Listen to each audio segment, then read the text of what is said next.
പാലക്കാട് കിഴക്കഞ്ചേരി പാലക്കുഴി വെള്ളച്ചാട്ടത്തിൽ 2 പേർ വീണു. ഒരാളെ കാണാനില്ല. കോയമ്പത്തൂർ സ്വദേശിയായ ഭാനുപ്രിയയാണ് കാണാതായത്. VS ഗൂഗിൾ വിവരങ്ങളുമായി നമുക്കൊപ്പം ചേരുന്നുണ്ട്. ഗൂഗിൾ, രക്ഷാപ്രവർത്തനം എങ്ങനെയാണ്? സാധ്യമാണോ? നമുക്ക് ആ ദൃശ്യങ്ങൾ കാണാം. ഇത്രയും വലിയ വെള്ളച്ചാട്ടമാണ്. അവിടെ രക്ഷാപ്രവർത്തനം എങ്ങനെയാണ് നടക്കുന്നത്?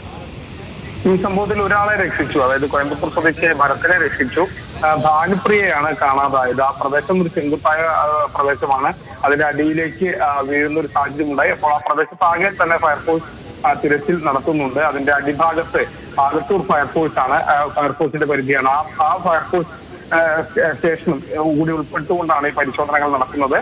ഏതായാലും 2 പേർക്കാണ് ഇതിൽ അപകടം പറ്റിയത്. അതിൽ ഒരാളെ രക്ഷിച്ചു, ഒരാൾക്കായുള്ള തിരച്ചിൽ തുടർന്നുകൊണ്ടിരിക്കുകയാണ്. ഇന്ന് ഏകദേശം ഒരു 12:30 കൂടിയാണ് ഈ സംഭവം ഉണ്ടായത്. ഇവർ 5 പേരടങ്ങുന്ന സംഘമാണ് കോയമ്പത്തൂരിൽ നിന്ന് ഇവിടെ എത്തിയത്. ഇതിൽ 2 പേർ ഈ വെള്ളച്ചാട്ടത്തിലേക്ക് വീഴുകയായിരുന്നു.